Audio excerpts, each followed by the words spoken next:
Thank you very much for your esteemed presence. Ladies and gentlemen, we now move on to the next session of Day 3 of the India Space Congress 2026. The future of media distribution in India, satellite, terrestrial, and the rise of hybrid networks. As India's media landscape continues to evolve, satellite technologies remain essential for providing scale, reach, and reliability, particularly for live events and large scale broadcasting.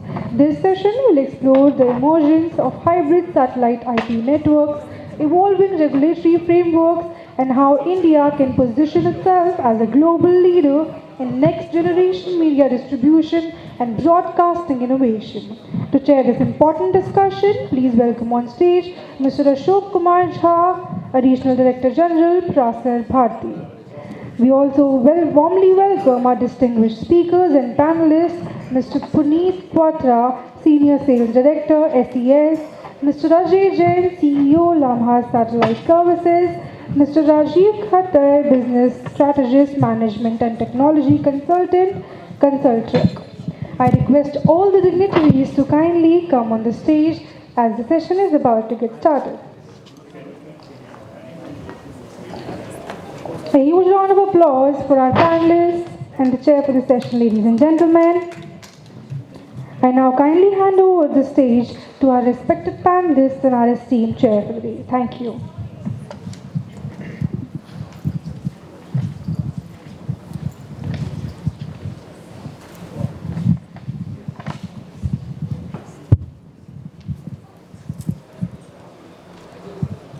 Good afternoon.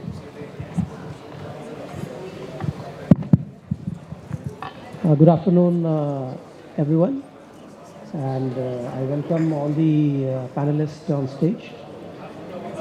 Today, the topic on which we'll be deliberating is a very the topic which is being discussed today is very you can say it is very futuristic in the sense that we have been in the media distribution business for the past from the 1940s, 30s, 40s. We have been in the media distribution from the All India Radio, started the broadcasting, and then the TVs came. And initially we were initially we were in the terrestrial was the lone broadcasting medium, and it was you can say it was the monopolistic point of view that Doordarshan and radio were the only distributing media system. Then up to say you can say 90s, the terrestrial went ahead in a monopolistic manner, and then came the satellite boom, and the satellite changed the entire landscape of the media broadcasting platforms and everything. And from 2000 onwards, I'm speaking in the context of India, that the DTH boom came. Then there were multiple platform, cable distribution system came, the DTH came, and up say for the 35 years, satellite was the only distribution platform where it was efficiently distributed, the TV channels or the radio channels. And then suddenly satellite business was challenged by which we were thinking that yes, it will take some time. The broadband and digital ecosystem which suddenly came up with the OTT and the media system. So now we are in a position where the satellite business from the media point of view is being challenged. The media distribution system from the broadband system is going ahead, and the business, if you see the business point of view, neither the DTH business, that is satellite distribution system, or the OTT system, which we are looking forward in the near future, are a very it's not giving a very rosy picture. So before I open the platform to my panelists, I will ask my co-panelists to introduce themselves and then give an opening remark, and then we'll open the panel for the questions and answer sessions. So Mr. Rajiv Khattar. Yeah, good evening, everyone. I think all of us are now waiting for a tea break. Perhaps the last session went a little longer, but interesting one. I'm Rajiv Kwatra. I'm a consultant, having spent around 3 decades, more than 3 decades in the business. Perhaps the only gentleman who has established cable networks, DTH, heaven in the sky, IP business, and also on the satellite side. So all sides of the table I have been. See, this industry has seen a lot of changes in last 5-7 years. Prior to that, our panel chair, Mr. Jai, has very well summarized that we moved on from terrestrial to analog satellite, where we had one channel per transponder to multiple channels per transponder. And then we went on to the new DTH KU band, and now we are looking at IP-based distribution. So the industry is in for an interesting time. We hope we will address some queries, and let's see how the discussion goes on today. Good afternoon. I'm glad that this topic is still alive. The satellite distribution for the media is still alive, at least in India. People do talk about IP distribution, but we are into business. I'm from Lamhas Satellite Services. We are into business of teleport service, and we have many customers. One of the point, like OTT is different. OTT is a different ball game together. But one of the things which people were saying that the C-band capacity, which is generally used for broadcasting, will be taken away for 5G auction, where the government will make more money. And there was a recommendation by TRI that all the channels which are currently operating in India, they have an option to distribute via terrestrial link, IP link also. That is you don't have to go on C-band, which is mandatory right now. And the Ministry of Information Broadcasting is also considering this. But I have a point. India is a large country, very large country. So many geographical challenges. So this terrestrial network, IP network, is not going to be completely viable. And we have like thousands of distribution points, LCO, MCOs, DTH. And today what we are charging from a customer for a satellite channel is like pretty low money, 4 to 5 lakh rupees for a standard definition channel. But if you talk about terrestrial distribution, there's different technology. One of the most common technologies is SRT or HLS. If you have to give it to one location, it will cost you 5,000 rupees. And if you multiply that by 1,000, so it will be very, very high. So it is not going to work. It will remain there. That's why the hybrid word is there. So it will become hybrid. There will be possibility that some content will be distributed via IP, which can be like on satellite, it will be standard definition. On the IP network, it will be HD or 4K also. So that possibility is there. So I'm saying in India, satellite will remain there. All the satellite operators, they don't have to worry about that. The only thing is that now we have very limited capacity of the satellite also. There are 2 players only, practically 3. One is NSIL, which is giving GSAT satellite, Another is SES, my colleague is giving. And third, which recently started, Miasat. One of the big operator, they were not allowed to operate, so we have scarcity now. So it is happening. Let's see how the future will be there, but distribution is a challenge. We can ask. Okay. Kwatra. Thank you. Good afternoon, everyone. I hope everyone is awake. And my name is Puneet, and I represent the media side of SES, Business in India.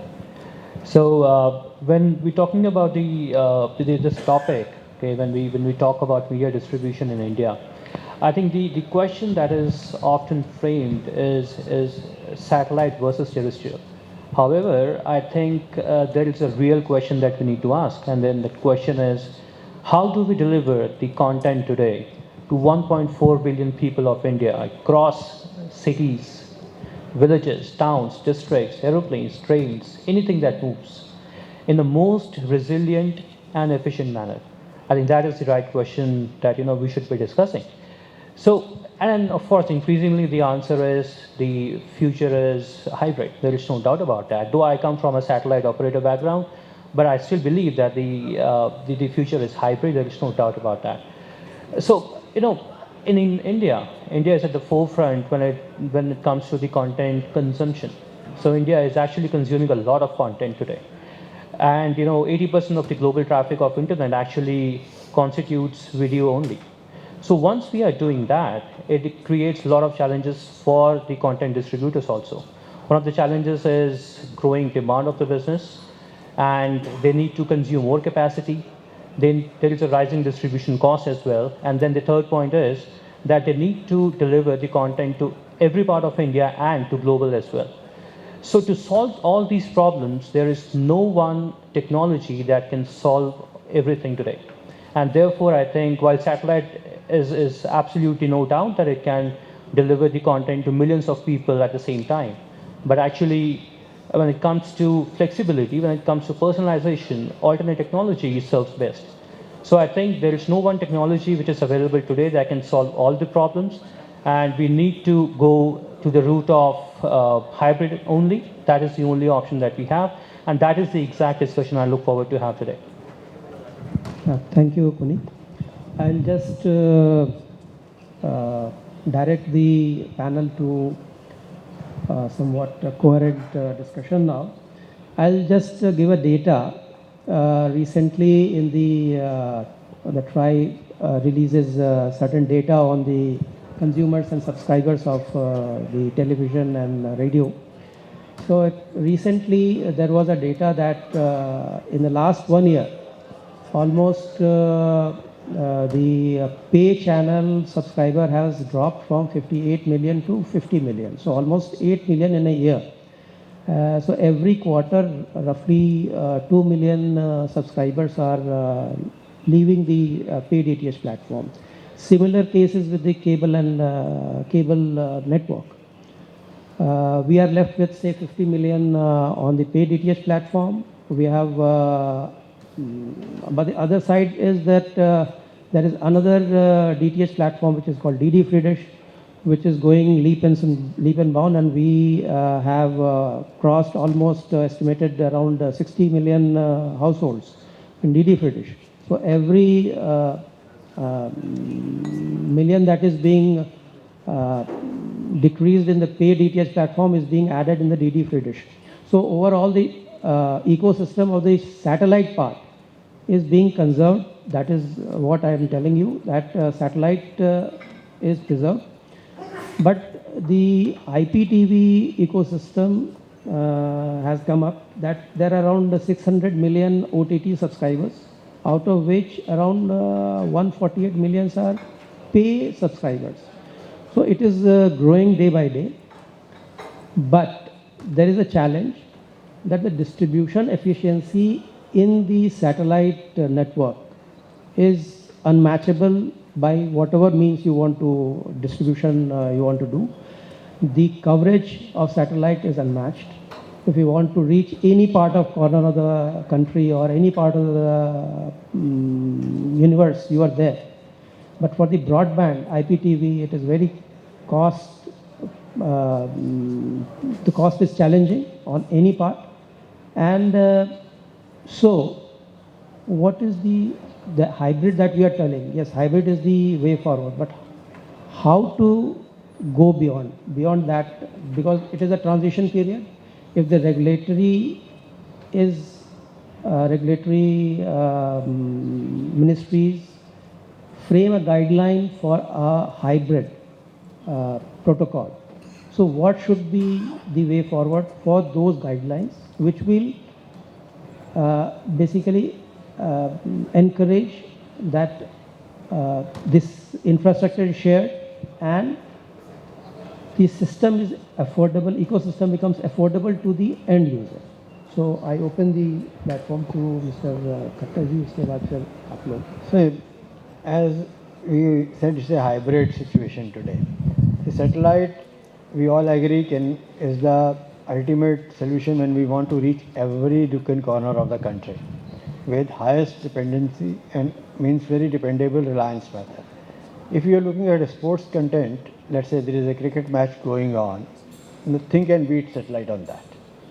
So that is where it delivers the content to every nook and corner. Terrestrial networks are growing, but still, considering our geography, it's not very easy to maintain them. When I am referring to terrestrial here is fiber networks, which basically take the if you are looking at GSM networks, again we have got unserved, unconnected, both sides of the world actually. So we need to look at that how we do it. So as we agree broadly that it has to be a hybrid network, and hybrid networks also are dependent upon consumer choices. See, we cannot leave consumer choice also out of it. There will be a set of consumers for which we say linear TV is always going to be the basic bread and butter. So, because TV for us is not a individual thing, it's a social phenomenon in the house. Still there are multiple households which sit around the TV in the evening and watch it. That's why DD free dish is growing actually. And why the pay TV universe is coming down, whereas the TV sales in the country is increasing. Every year 20 million new TV sets are sold. So it's not that the universe is coming down, it's actually what's happening is, it's moving on from one mode of distribution, which is maybe cable and DTH, to another mode of distribution, and also going from pay to a free scenario when we are talking of linear channels. Maybe we are looking at a content habit change, which is happening a lot with new Generation Z, and they are looking at more of international content, which is not available on linear channels. They are moving on to OTT. And then third biggest thing is that it's not appointment viewing. It is viewing by choice. I want to watch my channel, but I want to watch my content when I want to watch. It's not that I have to stick to a FPC and continue watching a fixed time frame. Okay, well, this program will come at this time only. So there is a drastic consumer habitual change happening. Now that innovates the structure of the distribution of the content. So there will be always a mix of linear, which will be again satellite based. We may have certain cases where there may be certain channels which will have very niche distribution. For example, a golf channel. It may say, okay, I want to go only to 10 points or 20 points. They may take a terrestrial route.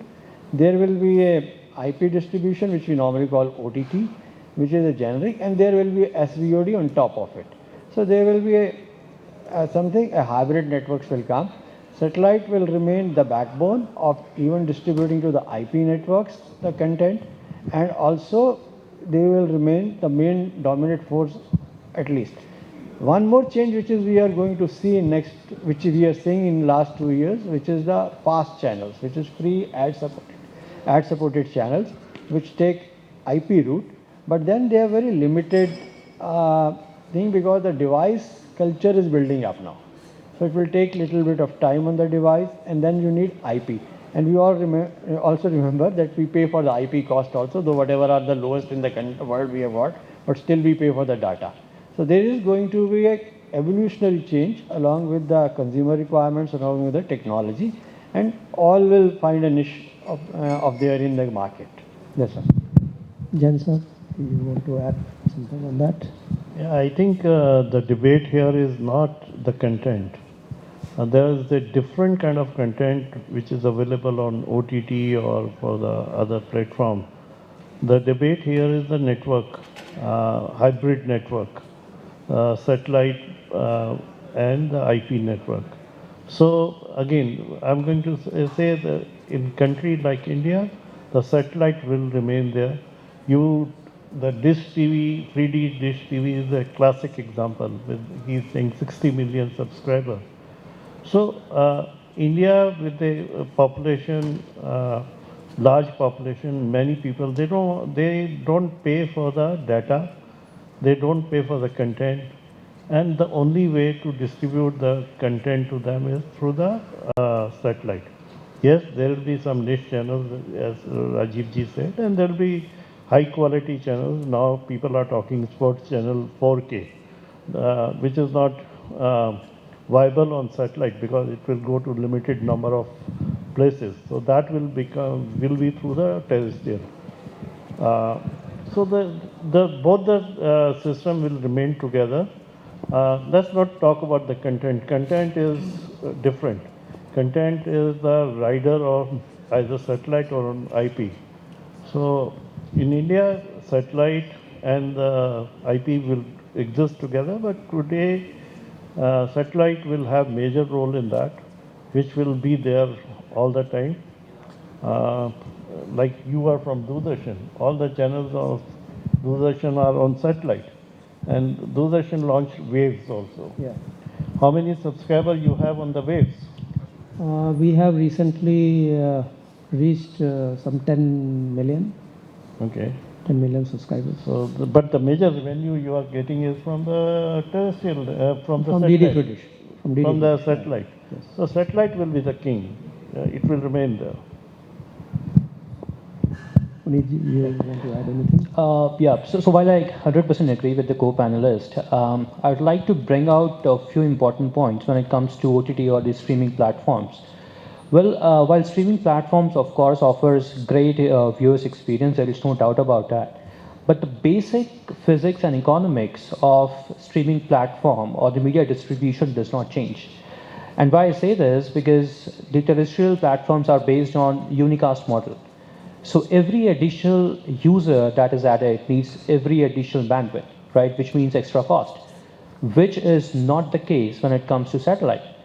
The satellite, the cost per user, it actually reduces a lot. Therefore, the importance of satellite remains and will always remain.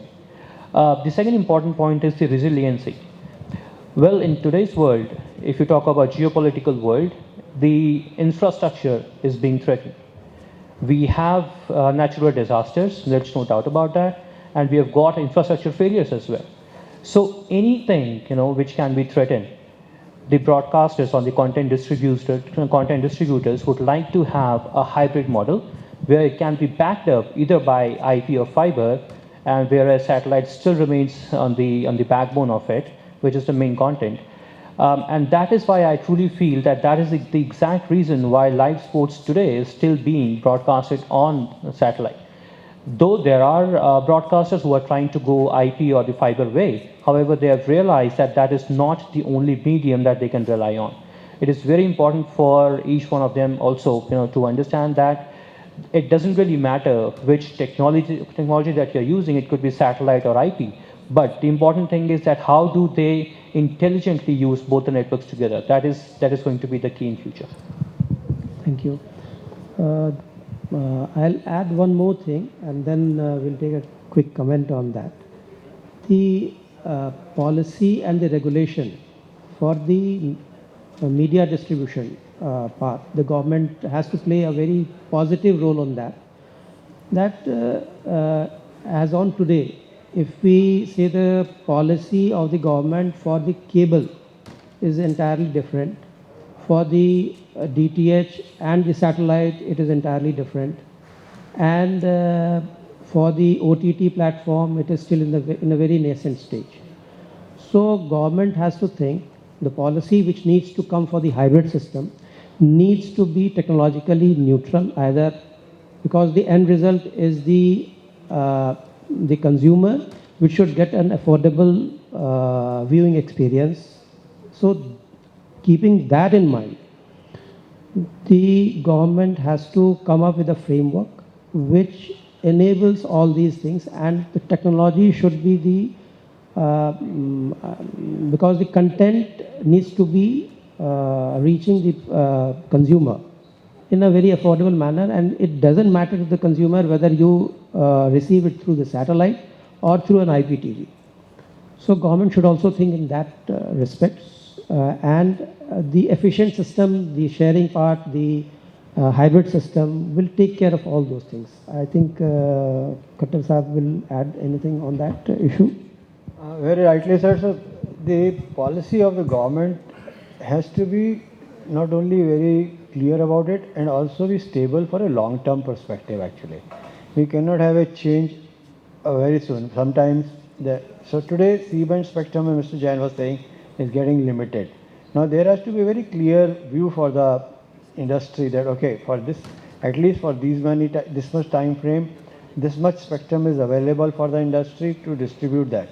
We should understand that satellite not only is important, satellite distribution is not only important for our viewers, which is the lowest cost they are getting of the content in the world today.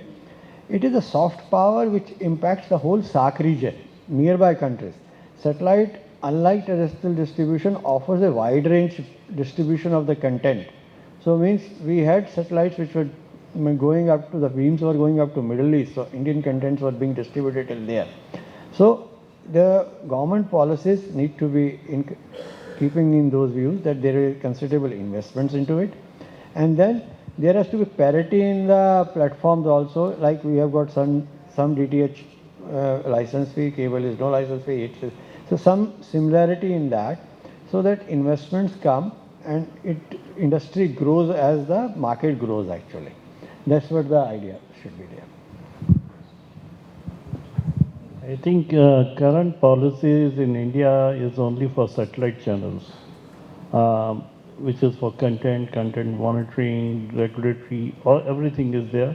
Now the new thing has started is a cap on the advertisements.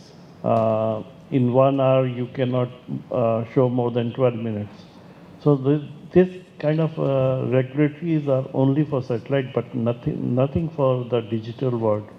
There's no policy for connected TV or the OTT platform. So if government is, it has to be equal playing field for everybody.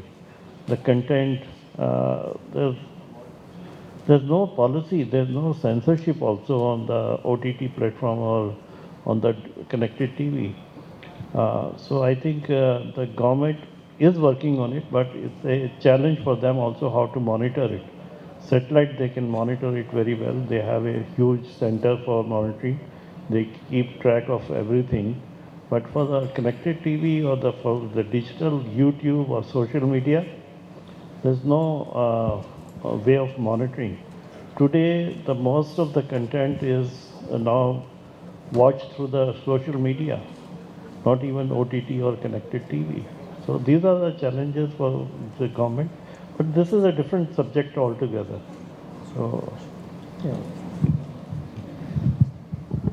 So I think we have already come a very long way when the InSpace was created, and we had a new space policy as well. I think things have smoothened a lot. We have come a long way. I think of course there's a lot to be done when it comes to a firm stance on what we are going to do, and also the timelines of it. I think the timelines is very critical. If the satellite operators or broadcasters have got enough time to do their job, I think that will create a very important layout for broadcasters and satellite operators. I think that is very important, and I would also like to highlight one important important policy, not a policy yet, but we would like to see how the optimization of bands can be done. It includes PSS and FSS band, and how can we optimize them to make use of it in a better way. That would be an amazing thing that can be taken up. Should we open it for? So, if any audience wants to.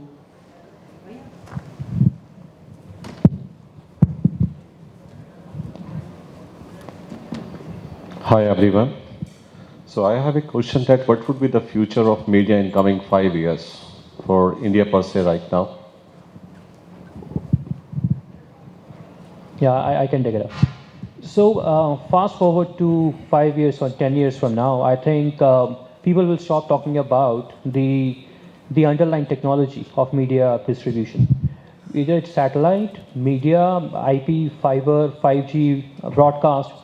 People will stop talking about it. I think the people or the consumer will be concerned more about how the content is working for them. That is the most important thing for them.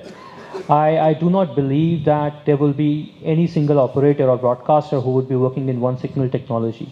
You would say a live cricket match or a any event, live event can involve every technology they can think of. Okay, I truly feel that in coming years we will have D2D as well. That could be a reality. We will have aeroplanes, trains, moving vehicles connected everywhere.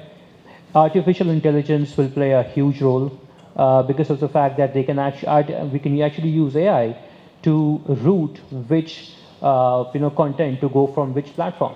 So optimization can happen. So I truly feel that the companies will not be the winners who will have a best satellite technology or best fiber technology. I think the companies will win who will be able to merge all these technology intelligently and in the most efficient way. That is the future I see. I'll just add one thing. I'll add one more thing that we are already moving ahead towards the convergence of telecom and broadcasting. So the government is already working on a project which is called D2M, direct to mobile without consuming the spectrum. The normal telecom spectrum, it will be available to the direct to the mobile. You will be getting the television channels, and there is a technology that whenever there is a live event, say I'll just give you an example. Whenever there is a live event, the IPTV or the telecom operators will offload their content on the D2M, and it will be available to the consumer through the D2M rather than congesting the bandwidth of the telecom operators. So this way sharing would be there. AI would play a major role, that he has already told, but we don't know. Another 5 years is such a huge period that you are telling. I don't know in another 1 year what we'll be seeing. So you want to add anything? So my point is, if you see the balance sheets of all the satellite providers or even the broadcasters, everywhere they are bleeding. When you started, you said that all the DTH platforms are not making money. Even the satellite providers are not making money. Their EBITDA is going low. So how we would survive? That's what my question is. That's the reason I asked for 5 years. I know what's going to happen in 1 year down the line. We never know that. Ajay sir has specifically mentioned that I have only 12 minutes in an hour to make my revenues. How would I survive? This is exactly what is happening. That's why this topic is given a very small role in this conference for satellite. So I will take it offline from you, sir. Then. See, this is a burning topic with all the broadcasters, all the satellite providers and service providers today. And we all are, as an industry, are facing it. This has been partially due to 2 factors or 3 factors, let's understand that. Number one, there has been a little bit of geopolitical and economical issues which has dampened the revenue for last 2 years. That's a very important factor. Second thing has been that whenever a new technology comes in, then they try to gather as much as customer base by subsidizing or giving a taste of it or addicting the consumer to it. We started cable networks also like that, to be very frank. When we started cable networks, we were not worried about the collection of money. All cable operators were collecting and we were not worried. So DTH came, it brought monetization into the business. So today, when we are looking at OTTs and everything, they are also doing a similar activity, which is gathering more and more eyeballs and more asking a consumer to shift from a legacy to a new capital. And third thing which we all need to see is that going forward, ultimately there is no free lunch. The revenues have to come if the industries have to survive. And here we are talking of four elements in the industry. We are talking of a content provider, we are talking of a satellite provider, we are talking of a network provider, and we are ultimately talking of millions of distributors, dealers, installers on the ground actually. So this is a transitional phase. I can assure you this will also pass. We have gone through this number of times earlier, and the revenues will pick up. It will pick up with a little slow pace, but it will ultimately grow up. Now we are talking of 5 years down the line. Believe me, satellite will be there. I don't see it going anywhere. Believe me, the revenues will go up. We don't see anything. The only thing which we all have to take care, and Mr. Jain differs with me a little bit. He says content is not the topic. Believe me, the content is the king. There is no doubt about it. If why this OTT has gained is because our generation is now exposed to a newer type of content. So if content providers don't change, the linear TV content will also change automatically with the content providers moving out of it. So I don't want to name any content, so that's why I'm saying, ultimately, it's what content is making the money for every one of us. So if we don't produce that content or we don't distribute that, even if we don't produce, if we don't distribute the right content, no one will watch it. So we will go out of business. So it's a all stakeholders mix, but definitely today's context when we are sitting in a satellite conference, content is a second priority, I agree.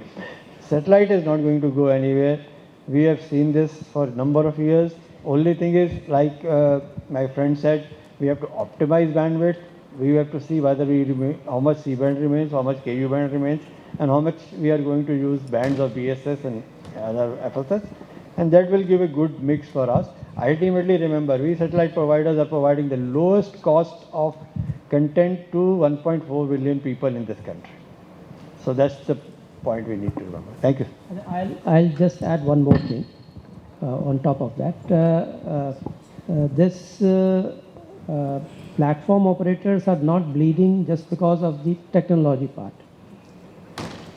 What he's telling, the platforms are bleeding just because of the content. The content they have to acquire to remain in vogue. If Jio had not taken the IPL and the cricket for 25,000 crore, they are now riding on the cricket mania, and every day the match is there, they are giving a figure of 25 crore live just because cricket is there. So content cost has gone so much just because cutthroat competition is there. If they don't take it, they won't live to see another morning. I won't agree with you. Recently, the FIFA is such a game where the rights are very hot. Jio didn't pick up those rights. They offered $35 million, and FIFA was asking for more than that. Because of India, there was some reason for time zone and other things. But again, IPL, Jio is not making money. They're also bleeding. That is what I'm telling you. And then FIFA, Z TV bought it. And I don't know, like, they bought it for it's pure marketing thing that they want to revive, and they will be coming back with the sports channel. So yes, the content is very important, but equal important is the platforms, either satellite or OTT or connected TV. So everything has to go hand in hand. Yeah. Thank you, sir. It is a very interesting debate is going on, and I privy today, but as well with you. But I want to bring another angle to it, which has impacted the whole industry. That is the regulatory uncertainty in terms of the spectrum availability, especially in the case of C-band. So this is a business is going gaga. Everything is fine.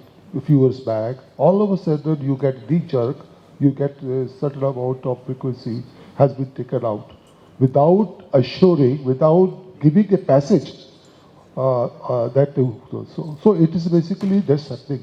Wherever the majority, India primarily C-band is B2C, whereas the C-band in other countries being primarily used for B2B. So there is a revenue which is coming, and it starts with there is a handsome gain for both broadcaster and the service provider both way. So this is a irony that a healthy business which is going on, and they have to push it to corner to think that's one of the other factor which cannot be denied. That ultimately lead it to shift over to other frequency. Thank you, sir. That's why Anil, I said that regulatory certainty is must for this business, and especially because these teleports and everything is long gestation period, and from the satellite capacity providers also it's a long gestation period. Today means if someone wants to plan a satellite and want to do a C-band, he is not sure how much years he will get to do broadcast, or it will be ultimately allocated to IMT or some other service. So that regulatory uncertainty has been a little bit of I will say dampener for last 2 years for the satellite industry and also teleport industry. But I hope what the situation today, we are in a situation which is stable, will not be disturbed for some time. But we never know what happens tomorrow. What we need to do is we also need to pivot. Yeah. We also need to understand. Yeah. I'll give you a classic example. There was a time when most of the news channels were using satellite truck for giving live news. And then we used to have a lot of trucks, those trucks, but we decided that technology is the future. So we adopted GSM-based backpack, which is now dominating. So those trucks are used now by most of the broadcasters to carry luggage. They're scrapping it. So as a operator, as a businessman, we have to adopt. We have to see what is the future. That's why we are looking into distribution via different technology. We are developing SRT gateways or the multi-protocol gateways which can distribute the content anywhere in the world. But there's a cost on that. Okay. We have still time for question. No. Okay. Thank you. Thank you all the Thank you, everybody. and the audience. Thank you very much to our distinguished chair and esteemed panelists for an engaging, insightful discussion on the future of media distribution and hybrid broadcasting networks. May I please request all the dignitaries to come forward on the stage for a group photograph, please. Let's have a huge round of applause for our panelists and our chair, ladies and gentlemen. Now we'll be taking a short tea break, and the next session will be starting at 4:20, which is a closed session, ladies and gentlemen. So you will be needing to sign yourself at the gate at the entrance to attend that workshop. Thank you and have a nice tea break.